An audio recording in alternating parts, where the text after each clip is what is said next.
Radio, it's Guido coming after the Tactics Talk. Thanks for tuning in. Welcome back, and it is me in my, what is this thing? 53 TP. Is that right? That's right. It's a 53 TP Polish Tier 8 heavy tank. Finished grinding this a little while ago. This is a video that I had sitting around for a while. You can see I've got my fancy schmancy Christmas camo in there. And this is another in the series of You're Welcome. Nobody went here. Actually, an E75 is coming here. This is, what is this called? Proc. How did I forget Proc? This is Proc, and this spot right here has to be covered. I was going to say the 1-2 line is pretty well covered. You got somebody up looking around, and then he dies. So the CDC gets erased quickly. There are 3 artillery. Nobody wants to go here, except for me and the E75, because of artillery. Nobody on the 1 line wants to get spotted because of artillery. And I get spotted, and now I'm thinking, oh boy. So I'm going to spend a good portion of this game running around and trying to avoid getting hit by artillery and looking to spot and find where the enemy teams are. Fortunately for me, the E75 gets prioritized by the artillery, and he gets absolutely wrecked. I get spotted again. The Progetto is nice and fast, much faster than me. We don't have any tanks willing to get into the middle and attempt to do any kind of spotting. The problem is we don't really, there we go, now I've got their attention. 55 hits me, the 58 hits me. Not for too much, I was very fortunate there. And the 1 line is Camp a Lampa Ding Dong. Bat Chat.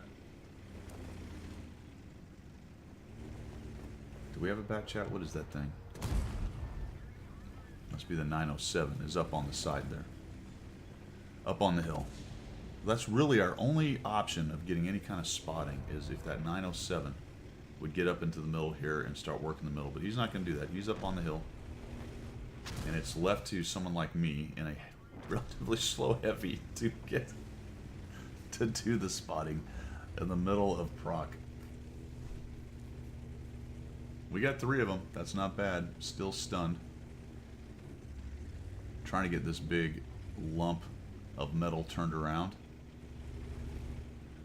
E75 is getting spotted, so he's still taking artillery, even though he's trying to hide in a bush right there. My gunner is down, and I'm waiting to fix him with the kit. The low gets seen, so I'm thinking, all right, maybe we can get up here.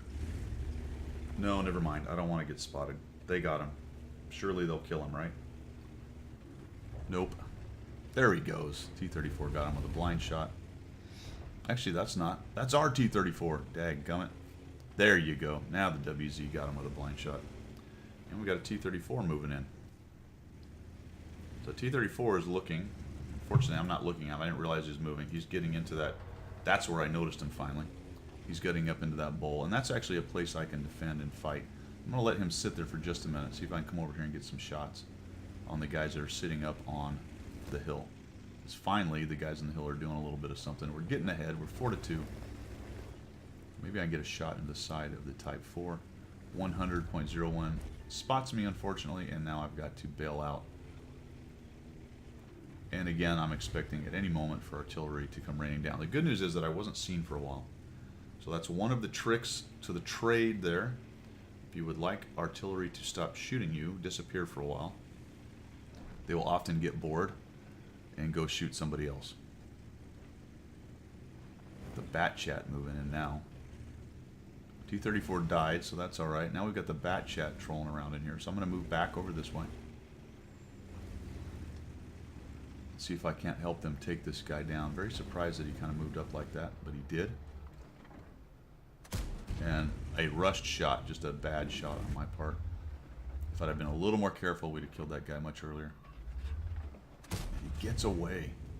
Gets away for the moment. And the reason he got away is because I rushed a shot. I did not need to rush. There we go. Now he dies. Still looking pretty good, 7-2.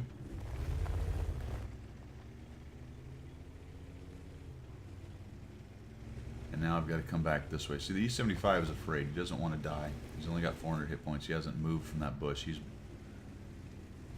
content just to sit there and hope something good happens.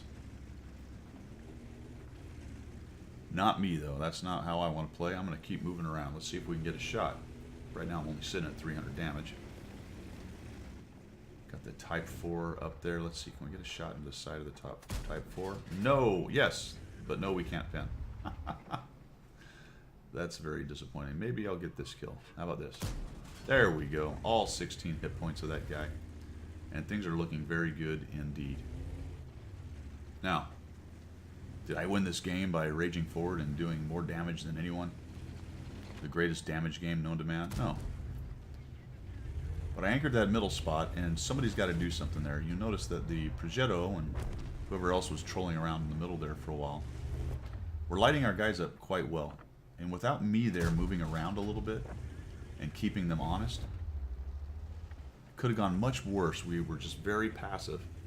And that's why that guy's there. He's just spotting, trying to get shots for Artie and everything. And in that long game of attrition with 3 Arties in the game, that's how you lose this map. Mill's making a run. Get a shot on him. Ooh, Artie. Those are always fun to shoot. Let's shoot him. There's one for you, Artie. Down he goes. Up to 1,200 and 1,700 spotting. Maybe I'll get another shot on the mill. There we go. Another shot on the mill. Oh, the other Artie is looking at me naturally. Pushing in on the mill. And he is pretty much ignoring me and just driving around. We'll put another shot into him. And in game, I'm able to bring what is a pretty mediocre or even bad damage game up to mediocre. One more in there. Topping 2,000. 1,900 spotting. And finally, the E75 has decided to move forward. Good on him. Maybe one more kill. Yes, there we go. Somebody else actually did most of the damage, and I took the last 126 off of him. So push it up to 3 kills, 2,200 damage, 1,900 spotting. And going back to the beginning, it's the, hey man, you're welcome. You know what? The rest of you, just go sit on the red line and hang out in your bush and let other players do all the work and take all the risk. That's pretty fantastic. What I'd like them to know is the reason it worked for you sitting in the back. I'm not talking about the guys who worked the hill because they did a pretty good job of working on the hill. But the rest of them on the one line and sitting in the back, what they'll take away from that is that they did the right thing. They're snipers, man, and they're gonna sit in a bush and snipe. That's how you win. That's how you win on Proc, Hurovka. You snipe from a bush. But what they don't get most times, not everyone, but most times what they don't get is there's somebody doing a bunch of work up there, trying to control, trying to do the vision game as best you can, given the situation I had, the tank I had, my tier position, the map, what the enemy was doing, that actually facilitated all of that happening. And I don't think a lot of people get that. They really don't. It's a couple levels of introspection and inspection that they just don't have. But hey, that's what we're here for. Hopefully helps some of you guys out. I appreciate tuning in to this episode of Tactics Talk. As always, thank you, and we will see you.